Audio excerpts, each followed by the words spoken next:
Hi guys, so it's Charlie with you here at Rove Motorhomes at Gunthorpe, and this is the Bessacarr Hi-style handover video. Just showing you some of the major points about the Swift Bessacarr Hi-style to make sure you're getting the most out of this motorhome. So first and foremost, tyre pressures for the vehicle are in the passenger door. We've got two spring-loaded levers just here which will raise and lower the front and rear of the front seat. The pull bar at the front to move it forward, and then obviously you've got your lumbar support and angle just there. To open the bonnet, we need to pull once on this device just here, and to close the cab blind, you pinch it across, slide it down, and a magnet strip will hold it together. The centre cab blind, what you'll notice is you pinch it around and it's got that little indent just there that goes around the mirror in the centre. But it works exactly the same. Just pull it round and then clip it into place. When you're putting them back, listen for the, and once you hear the click, you know it is safe to drive. You can then open your passenger window without fear of damaging the blind. But now we've done one pull on the bonnet lever, we can get access underneath the bonnet. So to the right hand side of the badge just here is the lever, as you can see. Underneath here you've got your second stage Alco conversion, obviously weight plate as well as your Fiat weight plate. The actual Bessacarr one is not located under the bonnet, so you don't work off those two. You've got your air filter underneath there. Underneath that little flap there with a plus on is your positive, which is linked to the red on the vehicle battery. The earth is just there, so if you ever need to jump start the vehicle, you don't have to take the floor up in the cab. You can go under that cap there, black onto there, and then away we go. Oil top up and dipstick just here with a reminder on when the cam belt will change with the mileage and the date with the auxiliary belts as well. That's your brake fluid, that's your coolant, that's your hydraulic steering fluid, and there's your windscreen top up right at the bottom, so you know where everything is. Behind the passenger door is where we're going to fill the diesel up on this vehicle, and it is a case of just putting the driver ignition key in, twisting left and removing the entire lid itself. Further down to that you've got your gas bottle, so to turn your gas bottle on, twist this device to the left, to close it to the right. That's your gas levels, and that green button's your crash sense protector. So every time I turn a gas bottle on, I push the green button in whilst I'm here just to make sure.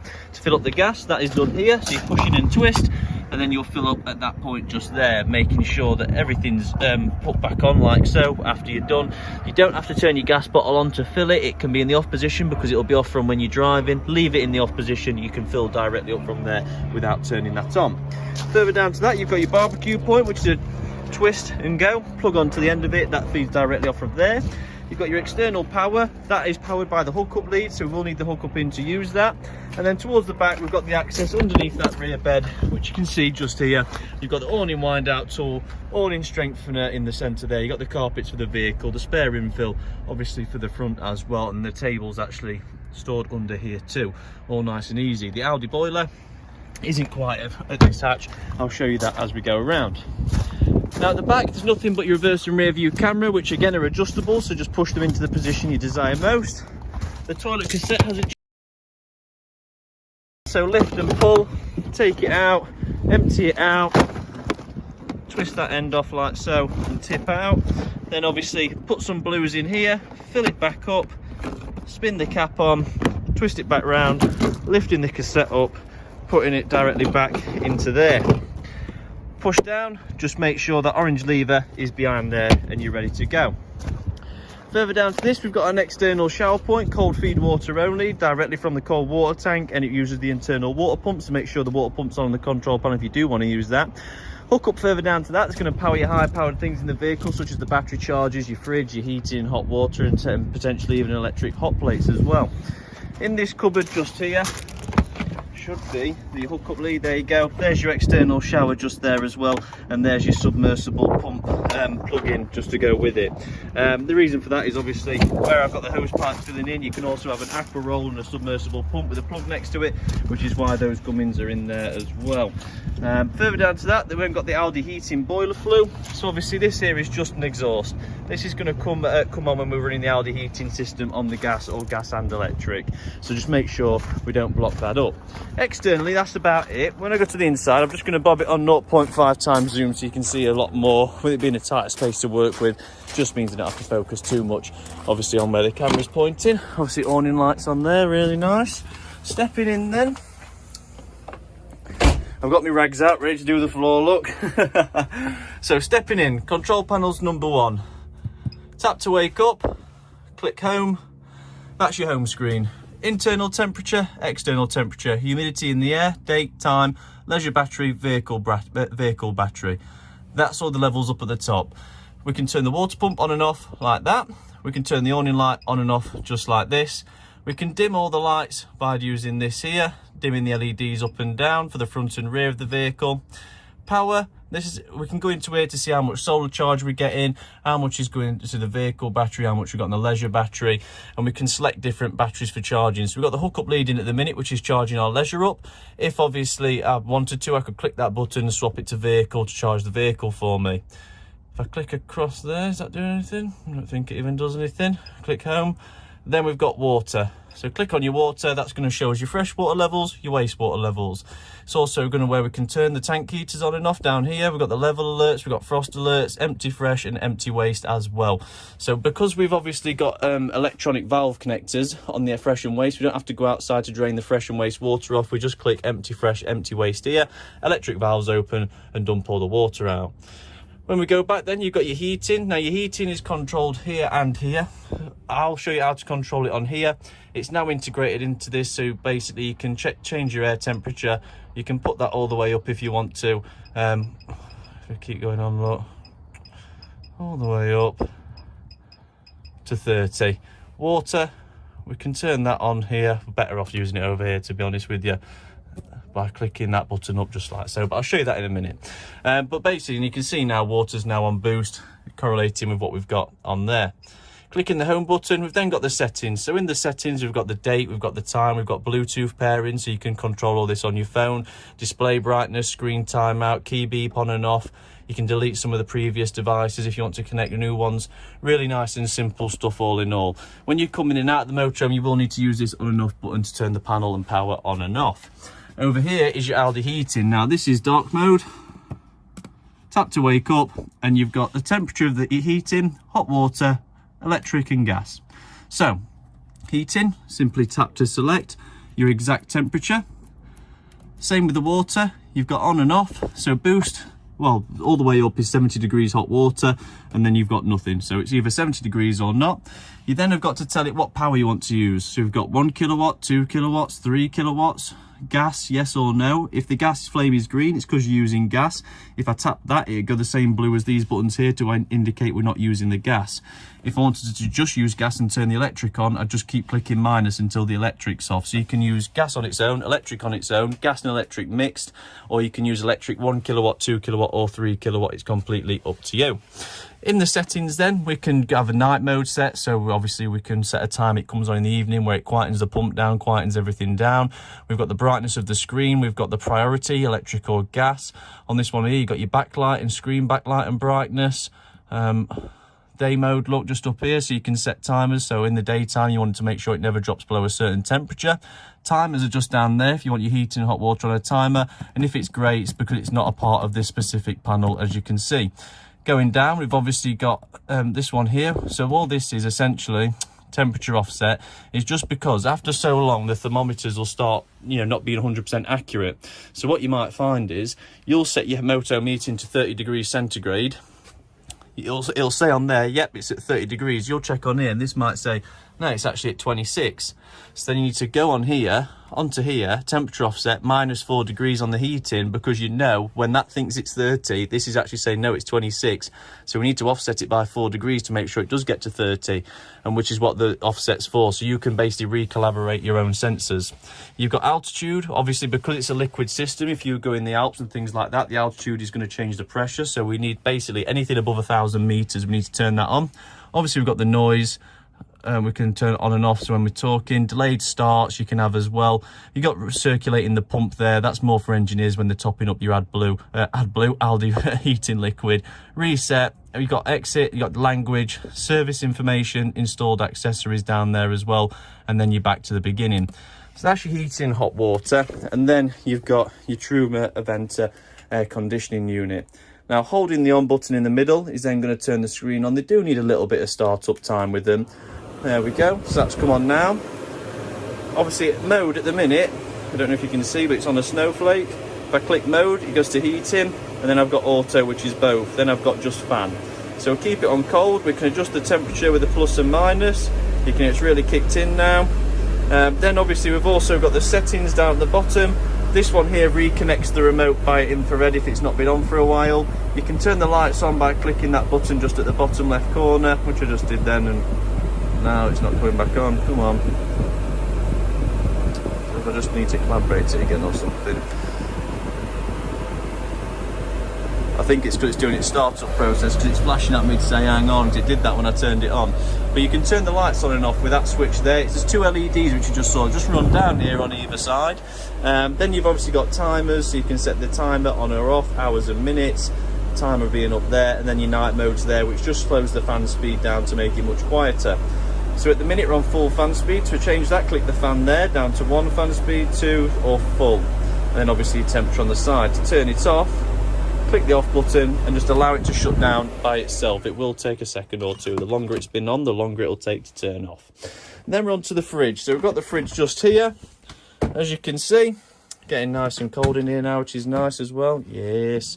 So we can run the fridge on many options. We've got hookup, auto, which always chooses hookup first. If you unplugged it, it then go to gas. If you turn your gas bottle off and started your engine, it will automatically go to vehicle battery. So that's auto. To change that, we use the arrows here. So if I click that now, onto vehicle battery, which it's going to give us a little fault for because the engine isn't running. There's no power being sent from the vehicle battery all the way back to the fridge. Then you've got your gas, which literally, I don't know if you'll hear it. You can hear it in the background, and you'll obviously hear when it lights as well, which is also a bonus. There's nothing like the old fridges. Do you know back in the day when you used to have to twist the dial, push them in together like so? This one's going to self-ignite on its own. To change the temperature of the fridge, you want to use that one just there. And then obviously, if you wanted to go to hookup, we just tap like that. I'll leave it on auto for now, which will always choose hookup first. And then to turn the system off, just hold the off button in the top left corner. I say button, it's a touchscreen module, so don't press too hard. TV aerial and booster up here as well, just next to obviously. If I remove them out, you'll see the booster switched on at the back with the 3 ports plugged in. If you want the best TV signal, untwist this clamp to the left, lift the aerial upwards to the top and reclamp it back up. There is applications you can get on your phone which tells you which way to point your TV aerial to get the best picture. So, moving backwards from this point onwards, you've got your TV bracket up there and TV capability plugged in, storage all around the cupboards at the top, and then if we lift this bed up just here on the gas struts, you're then going to see that full table that we mentioned earlier on today. Now, your infills are there for obviously the bed makeup as well, nice and easy to get to. God, that is strong on the gas struts. We're going to have to get in the middle to push that one down. Moving towards the rear, the next step is into the end washroom. So obviously the shower's there ready and waiting. If obviously you're travelling anywhere, just make sure the shower's pinned back, which is what this is up here, look, on that pin, just to hold it in position. Obviously nice and clean, ready for you to take away with you. Obviously nice tap in the back end, running water on the both sides of it nicely. Towel rail, obviously part of the Aldi heating system. That's nice and warm now, so you can put your towels over there while you have a shower. Above the toilet, you've got a nice little storage compartment there. You've got one just here as well, nice and handy, and 2 more to the side of us on the right. To flush the toilet, we need the water pump turned on the control panel, and for the sake of demonstration, I'm just going to twist the toilet round so you can see at the same time, push the blue button, toilet flushes, look. Now all that water that's coming through there has come directly off the fresh water tank. To open the valve up, push this grey lever to the side and push it back to close it back off. This light will come on when the toilet needs emptying. Moving forwards then, you've got your getting ready area. You've got 2 light switches here, one for this dedicated space and the other one does the kick light just down below us so we can see access to the toilet. We've got some nice drawer units here, all on the soft close, that you can obviously put your bits and bobs in that you need to use to get ready for the day ahead. Sliding door on the wardrobe, twist and slide. There you've got your Aldi heating liquid that you can see. Now obviously that there has got a little minimum and maximum sign, so when it's running up obviously you'll get some bubbling through there as well as it's heated up. That liquid goes down into the boiler, ran round the entire boiler and then pushed round all the pipes in the motorhome, as you can see there. That one goes straight back through to that radiator, through to the towel rail, round the back and down underneath the bed round this side, continuing all the way up to the front of the motorhome to go underneath the floor in the front and straight back round again. So it circulates the entire motorhome. Now if I open this up just down here, you'll see you've got some storage and a plug-in just there. We've obviously got the oven. So the oven on here, let's have a quick look, is this one. So we push that in at the same time. Sorry, it's hard to do with 2 hands, I must admit. Right, if I hold that in with my finger there, I don't know why I'm doing that, you can let go. You can see the flame lighting through there. So that's your oven lit on that one. Your grill is this one just here. Don't know if you can see that. There we go. I'll turn that off swiftly because I've got a plastic grill pan handle in there. And then you've got all your hobs. So back left's an electric hob, which is just a twist and go. Front left is this one here, just like so. Front right, that one there. There we go. And the back right is this one here. Come on then. Let's have some gas through. Any danger? There we go. Finally got there, didn't it? That's that. So that's your hobs all lit, so turn them off now as well. Just bear in mind, if that glass screen isn't all the way back, none of these will light on gas. Microwave, it is a case of start, adds a minute every time. Opening the door stops it. Cancel, clears everything off of there. Storage wise, in here you're going to find your boiler drain valve above your storage, so you've got two shelves there with your infill board obviously there ready to go. That yellow lever is your boiler drain valve, and that is your Aldi boiler.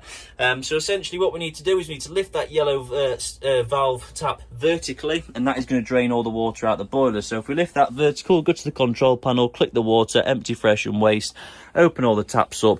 That is how you drain all the water off of this particular motorhome. To close that up, always that door first. This one comes round after and locks it into place. When you turn your boiler on, obviously first things first, run your hot tap before you do turn your boiler on. To do this, get all the air out the taps. As you can see, you're going to get all the coughing and spluttering. Keep going, keep going, keep going, keep going. And then, soon enough, this is why when you hand set vehicles up, you bring a microfiber so we can tidy up as we go along. And essentially what we need to do then is I've filled the water tank up, but now I've got the boiler on, I need to fill it. So what I've done now is I've just opened the hot tap up to allow all the air to come out of the system until we pull through all the water, and then at that point we'll get a steady stream of water coming through here, which is coming soon enough. And once that stream of water is coming through nice and steady, you'll be able to see then a bit more yet, bit more yet, bit more yet, not quite there yet. There we go, there we go. That's a proper stream of water, just like on the cold side, look. And that is now the boiler fully primed. As you can see, the water is absolutely piping hot. I don't even think I need to demonstrate that by asking you when you come to put your hand underneath it. I think that's more than explanatory. And you can see there that the water system is now primed on the hot side. The boiler is full, the pump switched off because it's filled the boiler, which is all well and good. Underneath this floor hatch just here, we've got access to one of your water tanks, which I believe to be your wastewater tank. So we do need to have access to those tanks, just simply because once a year we will need to obviously put a bit of a cleaning tablet in there and go for a drive just to make sure the tank's nice and clean. We've got a bit of storage down there as well, which is always all well and good. Really good to use when you're coming back off holiday. Shoving all your bottles of wine from Calais in there. If we lift this bench seat up, you can see you've got your fuse board. It will hold itself on the gas struts. You can see your inline 12-volt fuses, and then you can also see your mains fuses just there.